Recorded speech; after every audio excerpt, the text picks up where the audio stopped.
The snow fell heavy on the railway platform that December morning in 1884, when Helena Brennan stepped off the train in Las Lunas, New Mexico territory, with nothing but the thin woolen shawl around her shoulders and a battered carpetbag that held everything she owned in this world. She stood there shivering, her breath forming small clouds in the frigid air, searching the handful of faces gathered at the small station for the man who was supposed to meet her. Thomas Garrett, the name on the letters she had received back in Boston. The correspondence service had arranged everything, promising her a new life out west with a rancher who needed a wife. After the factory fire that killed her parents and left her with nothing, the prospect of starting fresh seemed like her only chance at survival. But as the minutes ticked by and the other passengers dispersed into wagons and on horseback, Helena remained alone on that platform.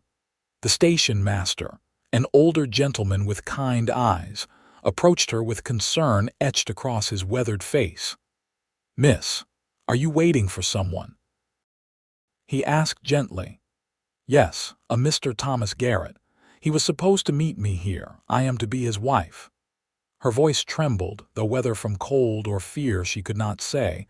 The station master's expression shifted to one of profound sadness.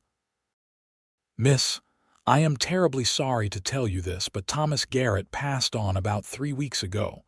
Pneumonia took him quick. I did not know he had sent for anyone." The words hit Helena like a physical blow. Her knees buckled slightly, and she gripped her carpetbag tighter, as if it could somehow anchor her to this suddenly tilting world. "I see," she managed to whisper, though she did not see at all. She had used every last cent to purchase the train ticket west. She had no family, no friends, and now no prospects in this harsh, frozen land. "There must be something I can do," she said, more to herself than to the station master. "Some work available, perhaps. I can cook and clean and sew." Before the station master could respond, a tall figure approached from where several horses were tied. The man wore a heavy sheepskin coat dusted with snow, a wide-brimmed hat pulled low against the weather, and boots that had seen many miles of hard terrain. His face was partially obscured by the collar of his coat, but Helena could see strong features, a firm jaw shadowed with stubble, and eyes the color of a summer sky that seemed startlingly bright against the gray winter landscape. "Excuse me," the man said, his voice a deep rumble that seemed to vibrate in the cold air. "I could not help but overhear. You knew Thomas Garrett?" Helena nodded, clutching her shawl tighter. "I was engaged to marry him through correspondence. I arrived from Boston this morning." The man's blue eyes softened with sympathy. "Thomas was a good man. My name is Xavier Sutton. I own the ranch adjacent to what was Thomas's property. I am truly sorry for your loss and for your circumstances." "Thank you, Mr. Sutton." Helena tried to keep her voice steady, tried to maintain some dignity despite the tears threatening to spill over. "I suppose I shall need to find work quickly. Do you know of anyone in town who might need help?" Xavier exchanged a glance with the station master before speaking again. "Miss, I do not mean to be forward, but Las Lunas is a small town. Work is scarce, especially in winter. Most folks can barely support their own families right now." He paused, seeming to wrestle with something internally before continuing. "I have a large ranch, the Double S. I could use help with cooking and household management. The bunkhouse cook just left to get married herself, and the men have been taking turns making meals, with poor results I might add. If you are willing, I can offer you room, board, and fair wages." Helena studied his face, searching for any hint of impropriety or danger, but all she saw was genuine concern and what seemed like honest kindness. She had little choice regardless. "I accept, Mr. Sutton, and I promise you will not regret it. I am a hard worker." "I do not doubt it, Miss Brennan. Come, Let us get you out of this cold before you freeze solid." Xavier picked up her carpet bag, noting how light it was, and gestured toward a sturdy wagon hitched to 2 strong horses. He helped her up onto the bench seat and draped a thick blanket over her lap before climbing up beside her. As they pulled away from the station, Helena took her first real look at Las Lunas. It was indeed small, with a main street lined with wooden buildings, a general store, a saloon, a church with a white steeple, and various other establishments that seemed to huddle together against the vast emptiness of the surrounding landscape. The snow continued to fall as they rode out of town, and Xavier pointed out landmarks along the way. That mesa to the east is where the sheep ranchers graze their flocks in summer. The river runs through my property, which keeps the cattle watered year-round. Thomas's land borders mine to the south. Good grazing land, though the house needs work. Helena listened, grateful for the distraction from her dire thoughts. "How large is your ranch, Mr. Sutton? Please call me Xavier. Mr. Sutton was my father." He guided the horses expertly along the snow-covered trail. "About 2,000 acres. I run cattle mostly, some horses. I have 6 men who work for me year-round, good men all of them. They live in the bunkhouse near the main barn. And you live in the main house alone?" Helena asked, then blushed at her own boldness. "Forgive me, that is not my business." Xavier did not seem offended. "It is a fair question given the circumstances. Yes, I live alone. I built the house 5 years ago when I bought the land. It is probably larger than necessary for one person, but I had hoped to fill it with a family someday." He said this last part quietly, as if the dream had faded with time. They rode in companionable silence for a while, and Helena found herself stealing glances at her unexpected benefactor. He could not be much older than 30, she guessed, and there was something solid and reassuring about his presence. His hands on the reins were strong but gentle, and he handled the horses with easy confidence. "How old are you, if you do not mind my asking?" Xavier said suddenly, as if reading her thoughts about age. 22, Helena answered. "And you?" 28. He glanced at her with a slight smile. "I started the ranch when I was 23, worked as a ranch hand for other men before that, saved every penny. This land, it is everything to me."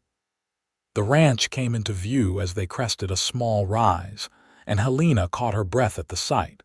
Even in the bleakness of winter, with snow covering everything, she could see it was a substantial operation. The main house was a 2-story structure built of adobe and wood, with a wide porch wrapped around the front. A large barn stood nearby, along with several other outbuildings, corrals, and the long, low bunkhouse Xavier had mentioned. Smoke rose from multiple chimneys, creating a scene that looked almost welcoming despite the harsh weather. Xavier pulled the wagon up to the main house and helped Helena down. Her legs were stiff from the cold and the journey, and she stumbled slightly.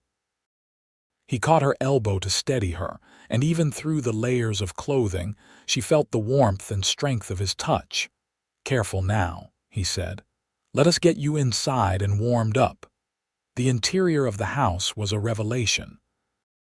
Helena had expected something rough and rustic, but while the furnishings were certainly practical, there was an unexpected attention to detail that spoke of someone who cared about creating a real home. The main room featured a large stone fireplace with a fire crackling warmly, comfortable furniture, and windows that would let in abundant light on sunny days. A dining table large enough for 8 or 10 people dominated one area, and she could see a kitchen beyond with a modern cast iron stove. "This is beautiful," Helena said honestly, turning slowly to take it all in. Xavier seemed pleased by her reaction.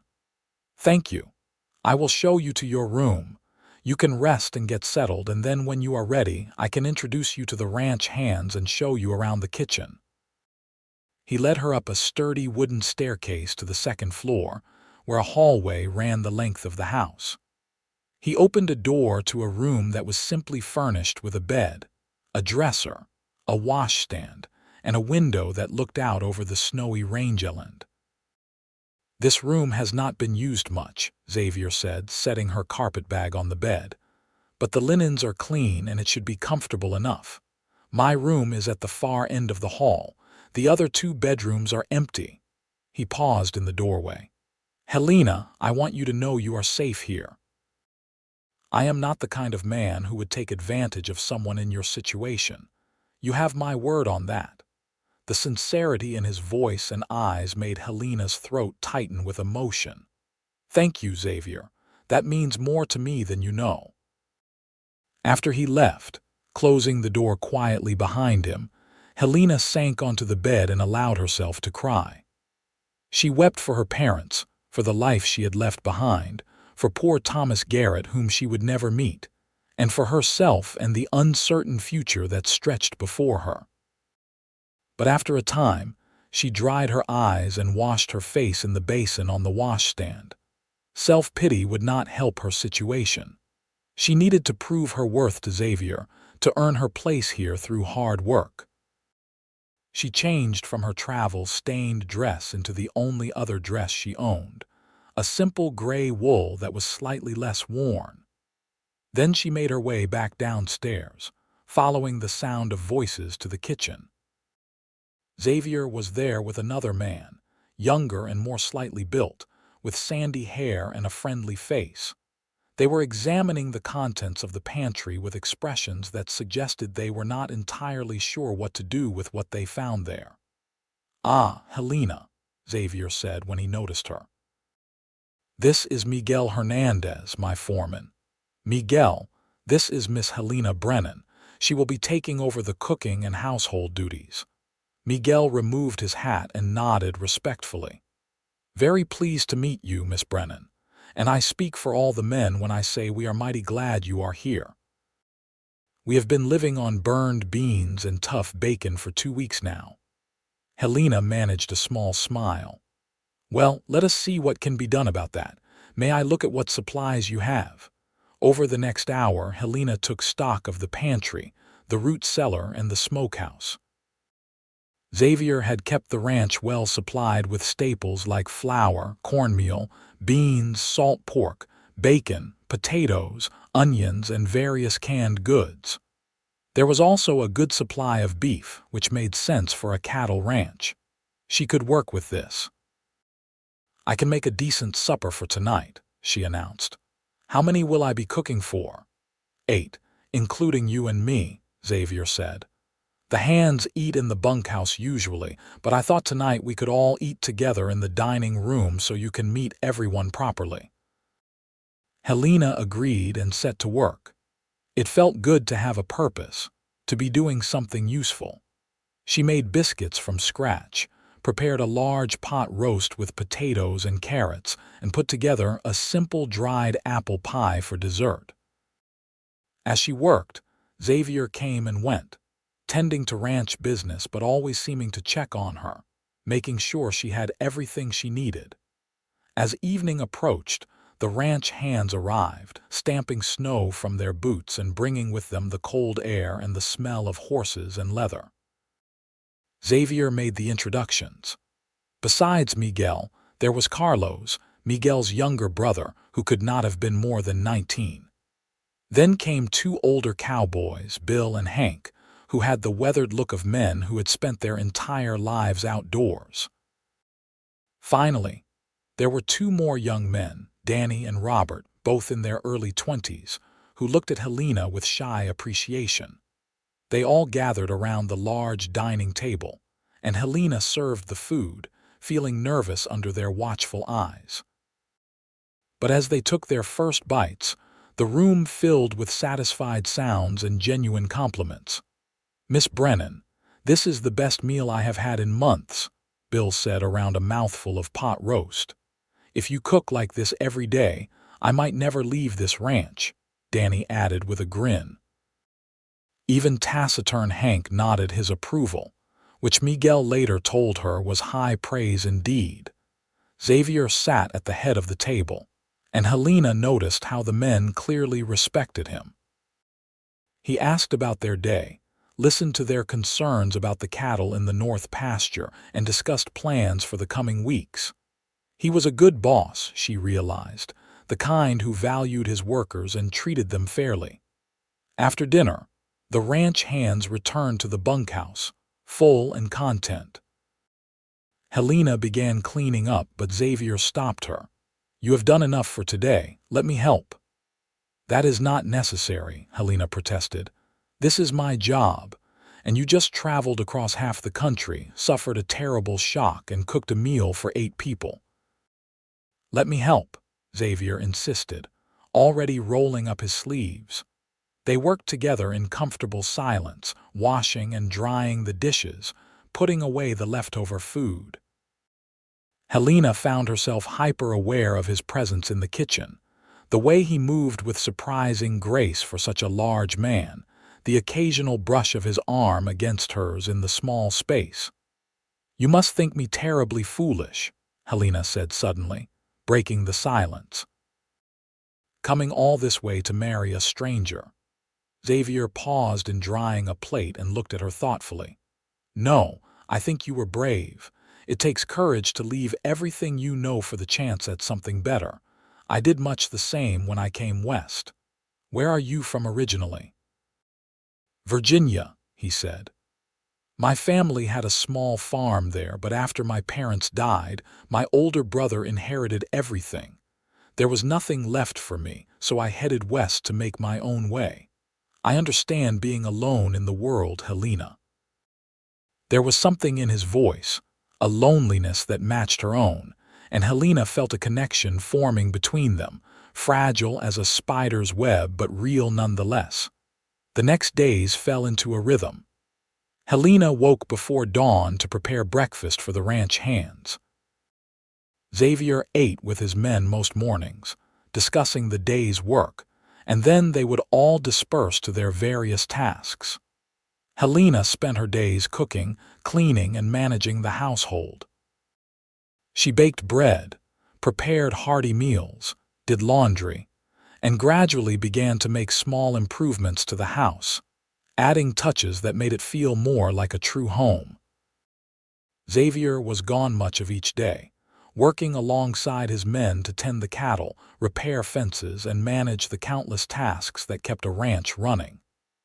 But in the evenings, he would return to the main house, and they would share dinner together, just the two of them. These meals became the part of the day Helena looked forward to most.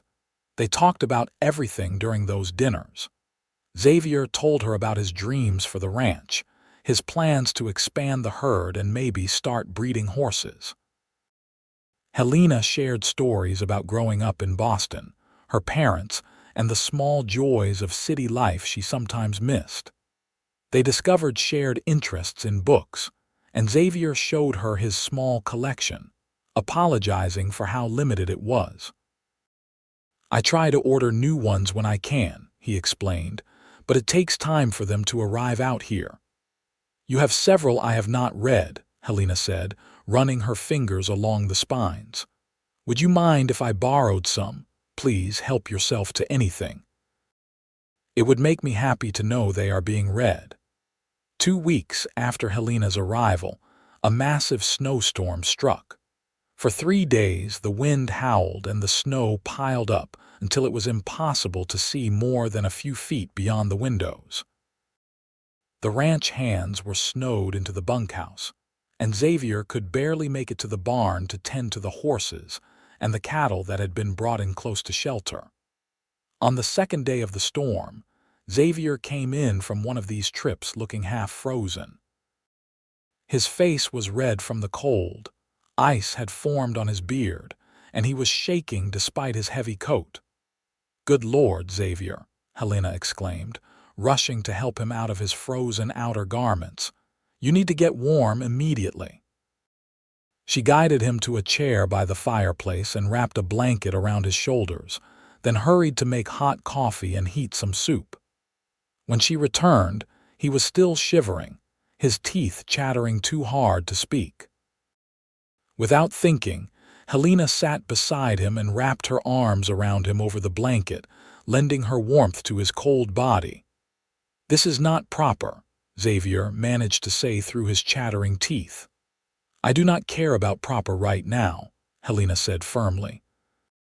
"You will catch your death if we do not get you warmed up." They sat like that for a long time, and gradually, Xavier's shivering subsided.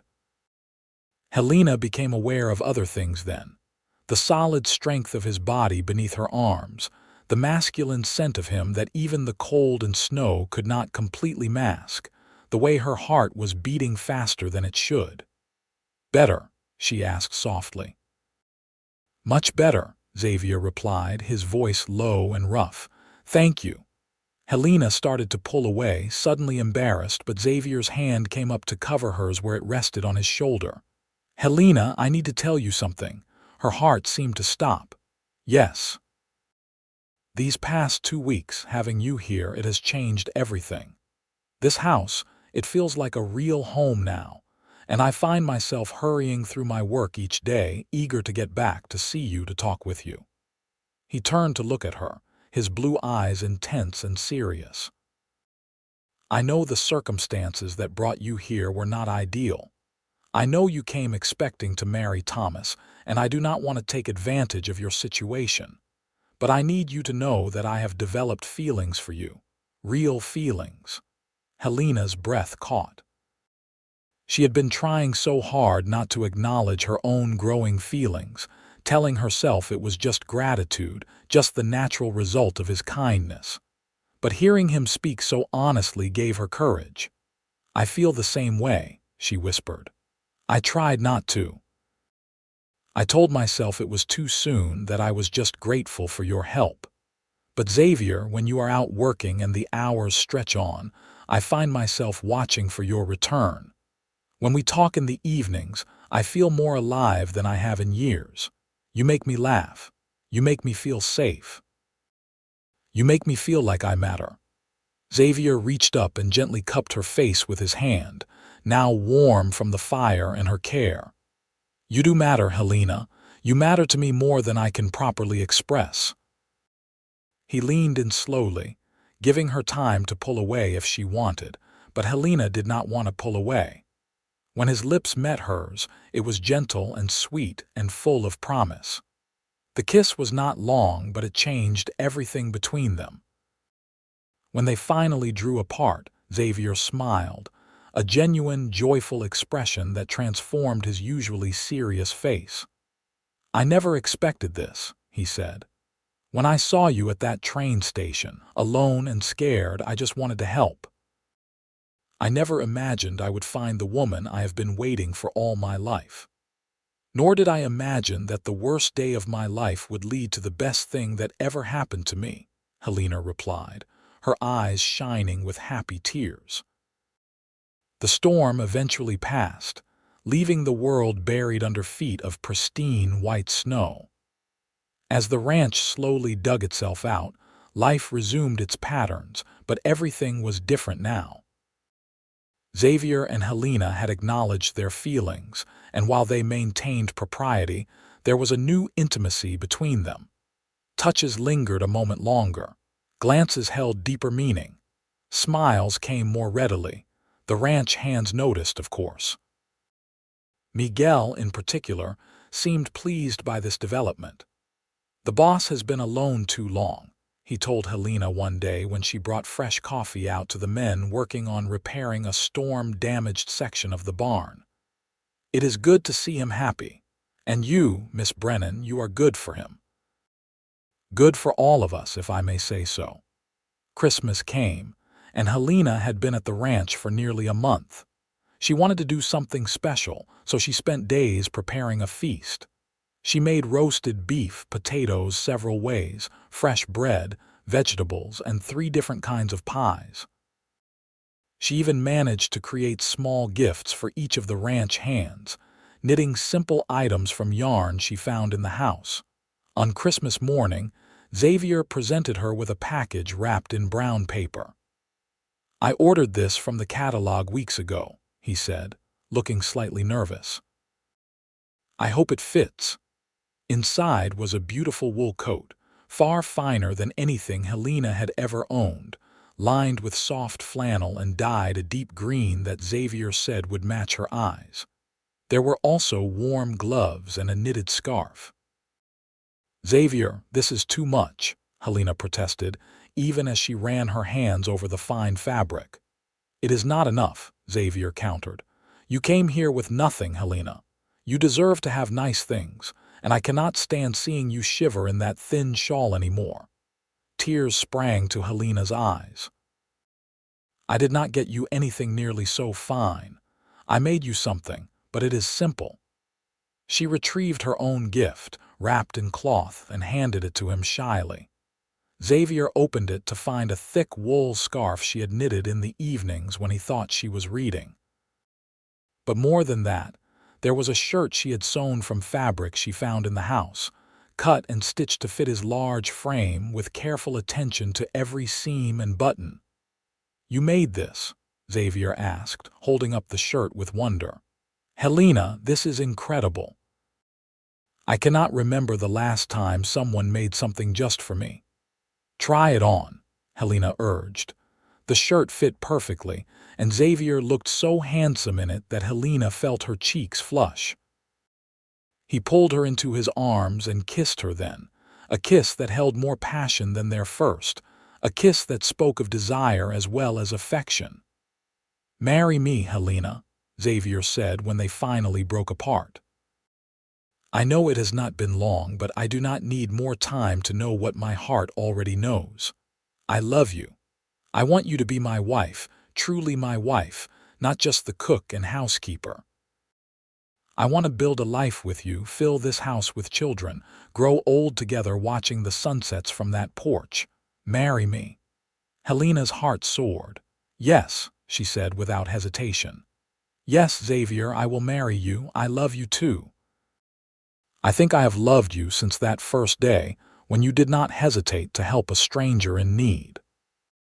They were married 2 weeks later in the small church in Las Lunas, with the ranch hands in attendance along with the few townspeople who had come to know Helena during her occasional trips into town with Xavier. The minister who performed the ceremony remarked that he had rarely seen a couple so clearly in love, and the whole town seemed to celebrate the union. Helena wore a simple dress that she had sewn herself from fabric Xavier insisted on buying from the general store, and she carried a small bouquet of dried flowers that the minister's wife had prepared. Xavier wore his new shirt and looked more handsome than any man had a right to look. When he said his vows, his voice was strong and sure, and when he kissed his bride, the small church erupted in applause and cheers. The wedding night was both nervous and wonderful.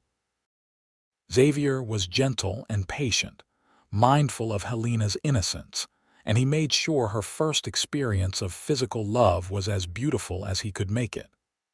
Afterward, as they lay together in the big bed that was now theirs, Helena felt a completeness she had never known was possible. "I was so scared that day at the train station," she murmured against Xavier's chest. "I thought my life was over, that I had made a terrible mistake coming west." "I am sorry you had to go through that fear," Xavier said, stroking her hair, "but I cannot be sorry it brought you to me." "Is that selfish?" "No more selfish than I feel for thinking the same thing. Poor Thomas Garrett, I grieve for the life he did not get to live, but I am grateful beyond measure that his loss led me to you." Winter gradually gave way to early spring. The snow melted, revealing the brown earth beneath, and slowly, life began to return to the land. Green shoots appeared, the river swelled with snowmelt, and the cattle that had been kept close during the harsh winter were driven back out to the open range to graze. Helena took on new responsibilities as Xavier's wife. She kept the books for the ranch, discovering she had a head for numbers that Xavier lacked. She helped with the spring branding, cooking for the extra hands they hired for the big job. She learned to ride a horse, something she had never done in Boston, and Xavier taught her with patient good humor, catching her when she fell and encouraging her when she wanted to give up. In May, Helena realized she had missed her monthly courses. She waited another week to be sure before telling Xavier, wanting to be certain before raising his hopes. When she finally told him they were going to have a baby, Xavier lifted her off her feet and spun her around, laughing with pure joy. "A child," he kept saying, as if he could not quite believe it. "We are going to have a child. When?" "I think sometime in late January or early February," Helena calculated. "Right around the time I arrived here a year later." Xavier's hand went reverently to her still flat stomach. "I promise you and this baby both, I will be the best husband and father I know how to be. You will never want for anything." The pregnancy progressed well. Helena felt tired in the early months but was not terribly sick, thankfully. She continued her work around the ranch, though Xavier fussed over her constantly, insisting she not lift anything heavy and worrying if she spent too long on her feet. "I am growing a baby, not dying of consumption," Helena told him with fond exasperation after he practically carried her to a chair because she had been kneading bread for 20 minutes. "I just want to take care of you," Xavier said, looking slightly sheepish. "I have waited my whole life for this, for a family. Let me worry over you a little." Summer brought its own rhythms to the ranch. The days grew hot, and work began early to take advantage of the cooler morning hours. Helena often brought lemonade out to the men working in the fields, and she would sit with Xavier in the shade for a few minutes, talking about their days and their plans for the future. They discussed adding on to the house, creating a proper nursery. They talked about names, though they could not decide on any that satisfied them both. Xavier wanted something strong if it was a boy. Helena preferred something with meaning. If it was a girl, Helena liked more classic names while Xavier worried about his daughter having a name too fancy for ranch life. "Our child can be whoever they want to be," Helena said firmly. "If our daughter wants to be a proper lady, we will support that. If she wants to ride and rope like the ranch hands, we will support that too." Xavier kissed her forehead. "You are right, as usual. I just want our children to be happy." In August, a telegram arrived at the general store in Las Lunas. Xavier brought it home with a worried expression, and Helena felt her heart sink. Telegrams rarely brought good news. "It is about Thomas Garrett's property," Xavier explained, opening the envelope. "There have been questions about what to do with it.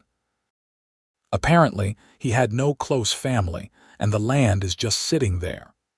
Helena read over his shoulder. The Territorial Land Office was looking for information about any potential heirs or claimants. If none came forward within a certain time frame, the land would be sold at auction. "What do you think we should do?" Helena asked. Xavier was quiet for a moment, thinking. "I think we should buy it if we can. It is good land and it borders ours. We could expand the ranch, provide for our growing family."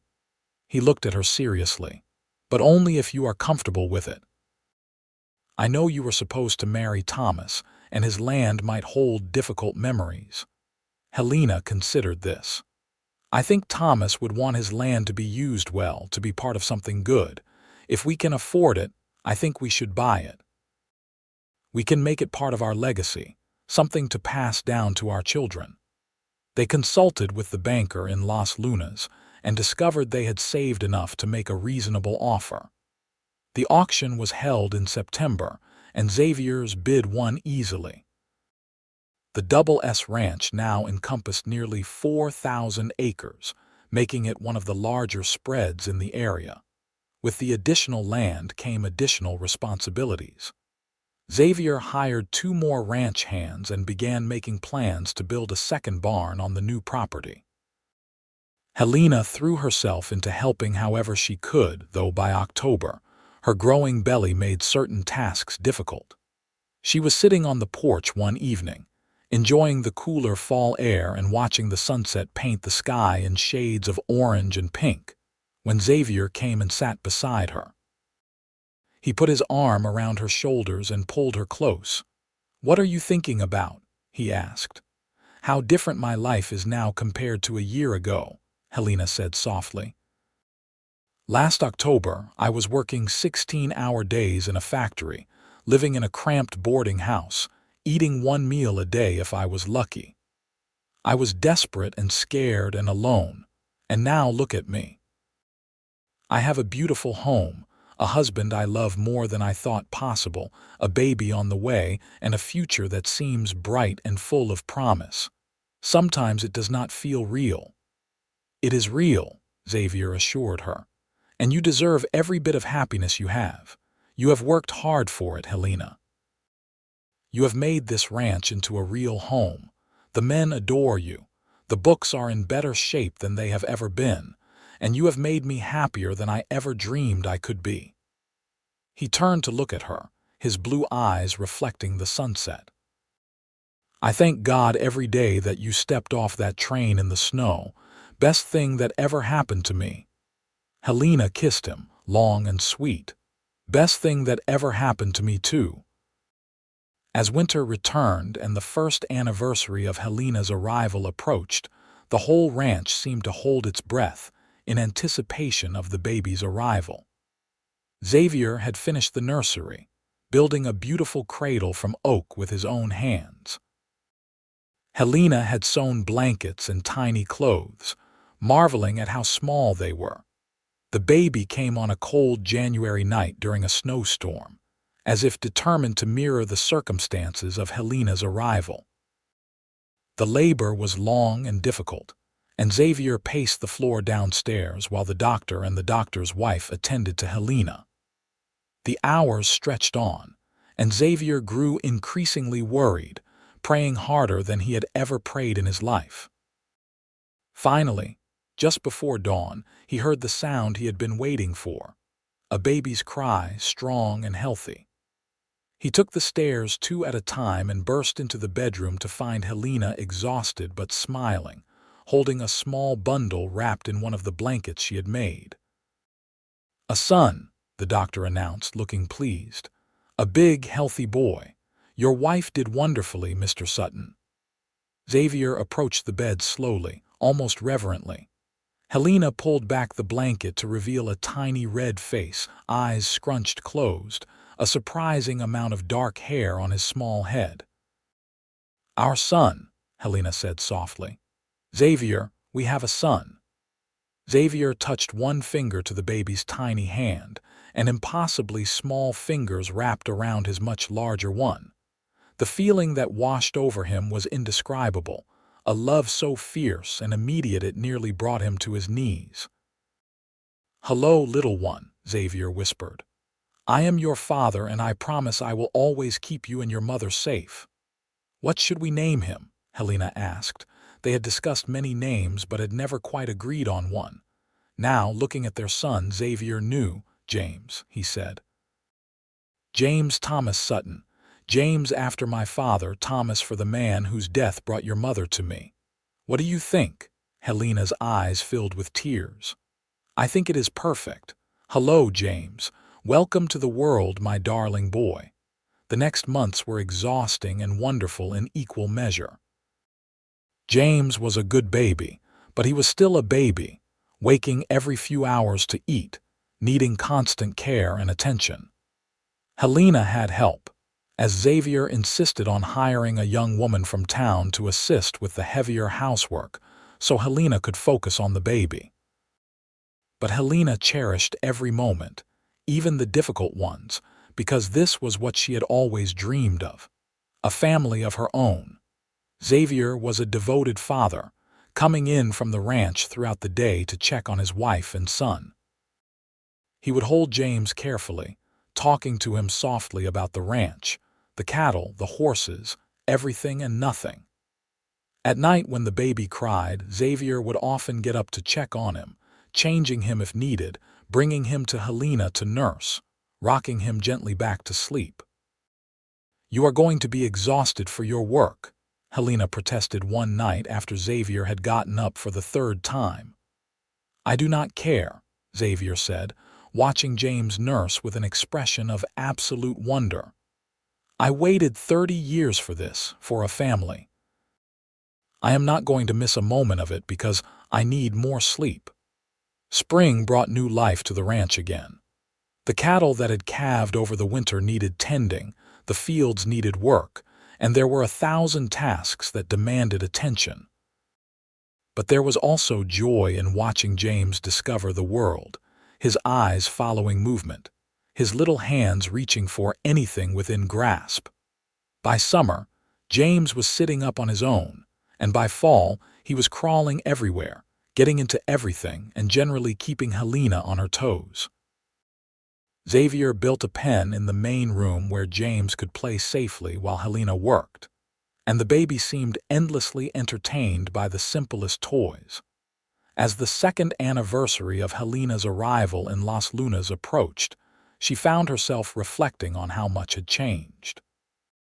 The scared, desperate girl who had stepped off that train in the snow seemed like a different person entirely. She was a wife now, a mother, a partner in a successful ranch. She was loved and valued and happy.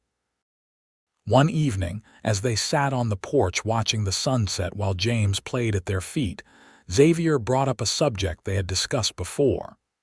"I have been thinking," he said. "The ranch is doing well. We have enough saved that we could afford to build a school in Las Lunas. The town needs one, and our James will need an education in a few years. What would you think about funding it?" Helena considered this. They had indeed prospered. The expanded ranch was productive, the cattle brought good prices, and Xavier's careful management had paid off. They could afford to be generous. "I think it is a wonderful idea," she said. "Education gave me opportunities I would not have had otherwise. Every child deserves that chance, but only if you are sure we can afford it without putting the ranch at risk." "I am sure," Xavier confirmed. "And I was thinking we could call it the Thomas Garrett School, honoring the man who inadvertently brought us together." Helena felt tears prick her eyes. "That is beautiful, Xavier. Thomas would have liked that, I think. He wanted a wife because he was lonely, because he wanted to build something lasting. A school in his name would be a legacy better than he ever dreamed." They made the announcement in town the following week, and the response was overwhelmingly positive. Construction began that fall, and by the following spring, the Thomas Garrett School opened its doors to 23 students of various ages. Helena served on the school board, helping to select the teacher and determine the curriculum, and she felt a deep satisfaction in contributing to the community in such a meaningful way. Life settled into new rhythms. James grew from a baby into a toddler, curious and energetic, trailing after his father whenever Xavier was near. Helena found herself pregnant again, and this time she knew what to expect. The pregnancy was easier than the first, and when the time came, she delivered a daughter they named Sarah Elizabeth after both their mothers. If Xavier had been devoted to James, he was absolutely besotted with his daughter. Sarah had her mother's green eyes and her father's stubborn determination, and from the moment she could express preferences, she made it clear she wanted to be wherever her father was. "She is going to be a rancher," Xavier said with pride when Sarah, barely 2 years old, insisted on going out to the barn with him. "Or she is just completely enamored with her father," Helena teased. "But either way, she certainly has your spirit." The years passed in a blur of work and family and joy. James started school at the Thomas Garrett School, proving to be a quick learner with his mother's head for numbers. Sarah followed a few years later, and while she learned her lessons well enough, her heart was always with the ranch, the horses, and following her father and the ranch hands around. Helena and Xavier added another son, Matthew, and then another daughter, Emily. The house Xavier had built was indeed filled with the family he had dreamed of, and often he would pause in whatever he was doing to simply look around at his wife and children with an expression of profound gratitude. "What are you thinking?" Helena would ask when she caught him doing this. "Just counting my blessings," Xavier would reply, pulling her close despite the children playing at their feet, "and thanking God for snowy December days." As their children grew, Helena and Xavier made sure to tell them the story of how their parents met. They were honest about the difficulties, about Thomas Garrett and the desperate circumstances that brought Helena west, but they framed it as a story of hope and faith, and the unexpected ways life could surprise you. "Your mother arrived in winter with nothing," Xavier would tell them. "And I gave her everything I had, including my heart.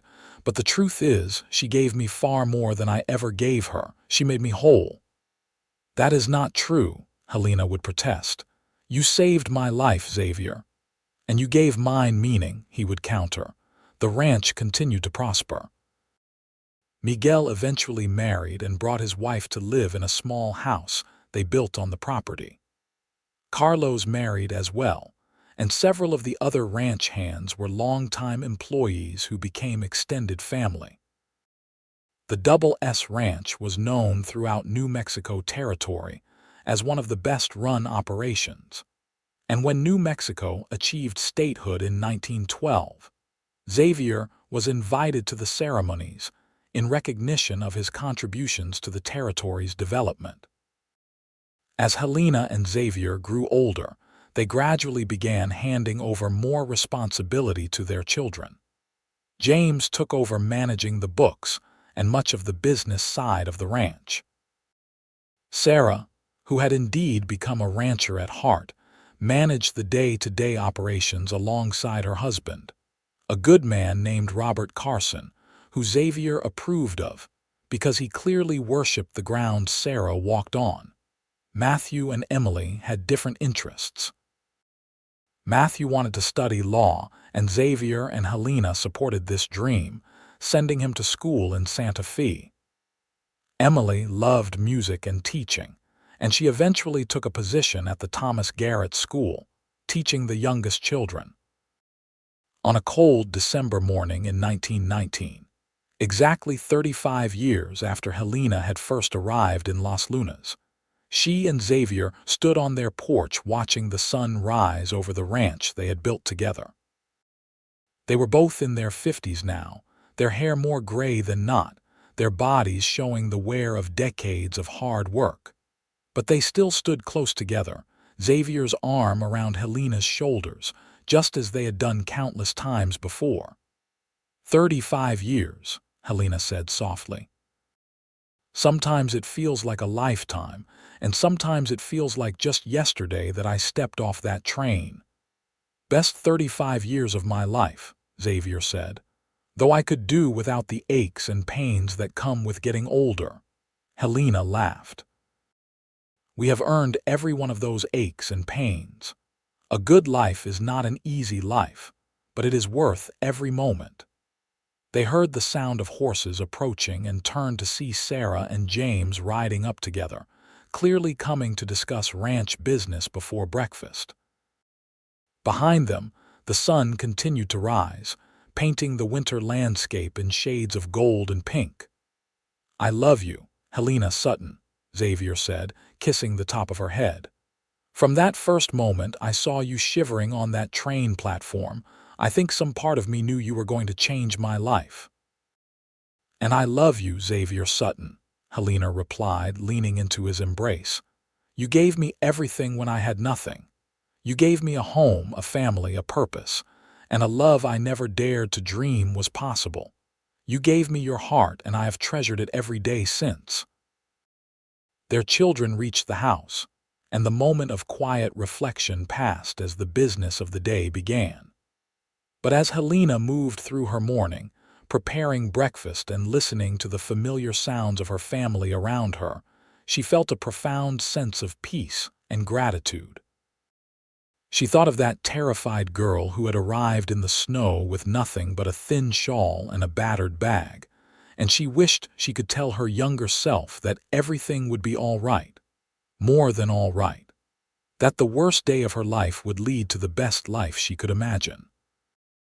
That evening, the whole family gathered for dinner, a tradition they tried to maintain as often as possible. James and his wife Rebecca were there with their 3 children.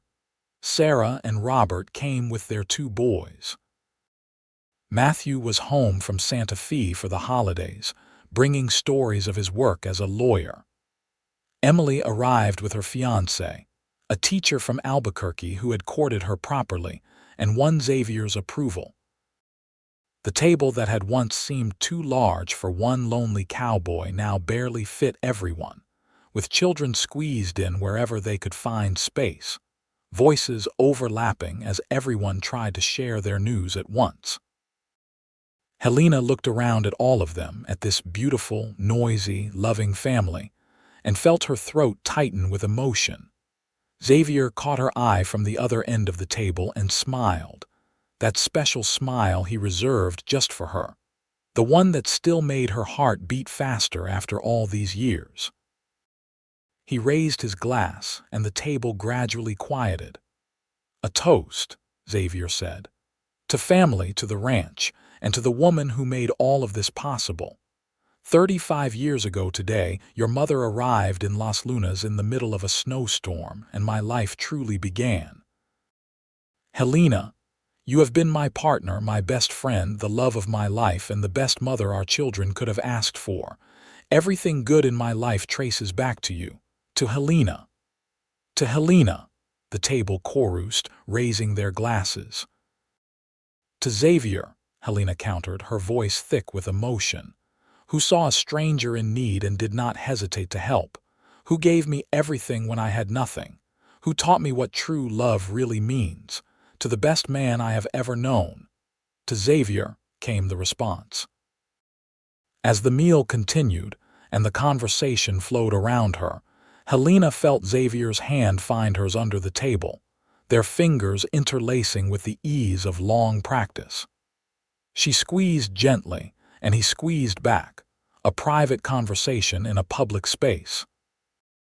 Later that night, after everyone had gone home or to bed, Helena and Xavier sat by the fireplace in their bedroom, the same room where all 4 of their children had been born, where they had shared countless nights over the decades.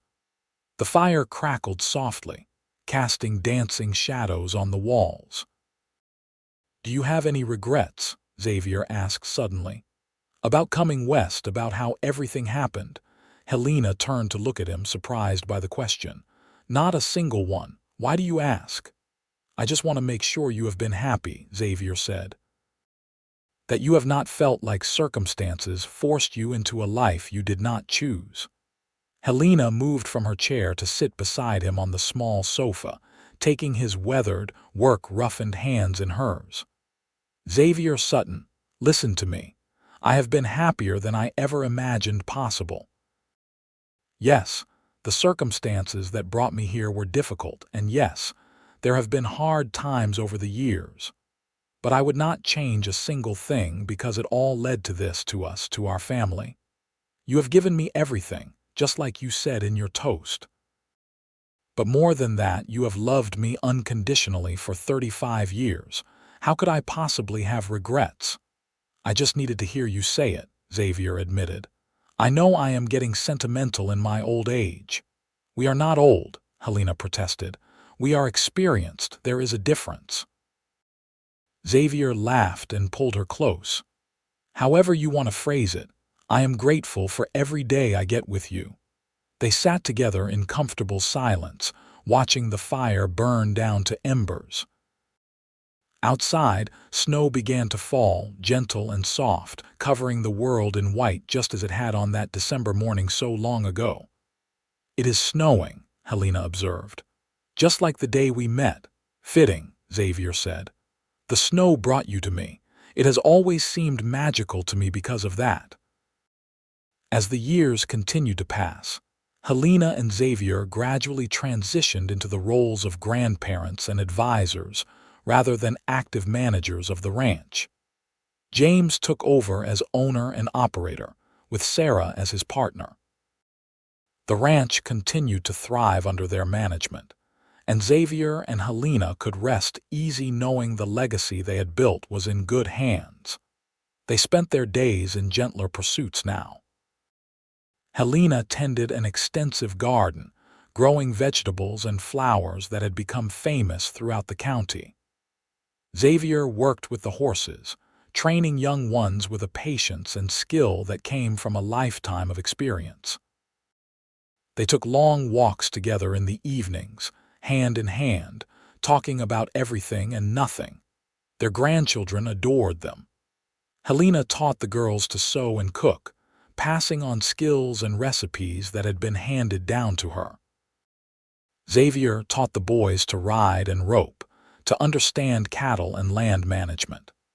But he taught the girls these things too, never forgetting his promise that his children and grandchildren could be whoever they wanted to be. On quiet afternoons, the grandchildren would beg for stories, and Helena and Xavier would oblige, telling tales of the early days of the ranch, the hard winters and hot summers, the challenges they had overcome together. But their favorite story was always the one about how their grandparents met. "Tell us about the train station," the youngest grandchildren would plead. "Tell us about the snow." And Helena and Xavier would tell the story again, never tiring of it because it was the story of how they found each other, how they built a life together, how love could bloom in the most unlikely circumstances. As Helena approached her 60th birthday, she began to write down the story of her life, wanting to preserve it for future generations. She wrote about growing up in Boston, about the factory fire that killed her parents, about the desperate decision to become a mail-order bride. She wrote about arriving in winter with nothing, about meeting Xavier, about falling in love. She wrote about their wedding, their children, the ranch, the life they had built together. When she finished, she gave the manuscript to Xavier to read. He sat by the fire for an entire evening, reading every word, and when he was done, there were tears in his eyes. "This is beautiful, Helena," he said. "You have captured it all perfectly. The fear, the hope, the love. Our grandchildren and great-grandchildren will read this and know exactly who we were and what we meant to each other." "That is my hope," Helena said. "I want them to know that even when things seem impossible, even when you have lost everything, there is still hope. There is still the possibility of love and happiness and a good life. You have always been the wise one in this marriage," Xavier said with a smile. "And you have always been the strong one," Helena countered. "Together, we have been complete." As they entered their 60s and then their 70s, their health began to decline as was natural. Xavier developed arthritis that made the cold winters painful. Helena's eyesight began to fail, though she stubbornly continued to read and sew with the help of strong glasses. But through it all, they remained devoted to each other, each caring for the other with the same tenderness they had shown for over half a century. On a bright spring morning in 1929, when Helena was 72 and Xavier was 78, they sat on their porch watching their great-grandchildren play in the yard. James's oldest daughter had married and had a son of her own now, and the baby was the absolute delight of their old age. 5 generations on this ranch, Xavier mused. My father would not have believed it possible, a Virginia farm boy building something that would last like this. You built more than a ranch, Xavier, Helena said, her voice still strong despite her years. You built a legacy of love and hard work and integrity. Our children and grandchildren know what matters because you showed them. We showed them, Xavier corrected. Everything I did, I did with you by my side. You were the one who made this house a home. You were the one who taught our children kindness and compassion. You were the one who gave me a reason to build something worth leaving behind." Helena took his hand, and they sat in comfortable silence, watching the children play, listening to the sounds of the ranch they had built together. The lowing of cattle in the distance, the whinny of horses in the corrals, the voices of the ranch hands going about their work. It was the sound of home, of a life well lived. "No regrets?" Xavier asked, as he had many times over the years. "Not a single one," Helena replied, as she always did. "You gave me everything, Xavier. Everything that matters." "And you gave me the same," Xavier said softly. "The male bride who arrived in winter with nothing gave me everything, including her heart, and that has made all the difference." They continued to sit there as the sun climbed higher in the sky. Two people who had found each other against all odds and built a life that exceeded their wildest dreams. The snow that had brought them together was long melted, replaced by the warm sunshine of a New Mexico spring. But they would never forget that cold December morning, the desperate girl on the train platform, the cowboy who stopped to help, and the love story that began in the most unlikely way. Around them, their family thrived, their legacy continued, and their love remained as strong as it had been on the day they married all those years ago. It was everything they had hoped for and more than they had dared to dream. The male bride had arrived in winter with nothing, but together, they had created everything that mattered. As the afternoon wore on, and the children were called in for lunch, Xavier and Helena rose slowly from their chairs, their movements careful but still steady. They walked into the house together, Xavier's arm around Helena's shoulders as it had been for so many years. Behind them, the door closed softly on another perfect day on the Double S Ranch, another day in a life full of love, purpose, and profound happiness. Their story, which had begun with uncertainty and fear on a snowy train platform 45 years before, had become a testament to the power of kindness, the possibility of love, and the beautiful life that could be built when two people committed to facing the world together. Helena had arrived in winter with nothing. Xavier had given her everything, including his heart, and together they had created a legacy that would endure for generations to come. It was a love story for the ages, set against the backdrop of the Wild West, where anything was possible, and dreams could come true even in the most unlikely circumstances. The end.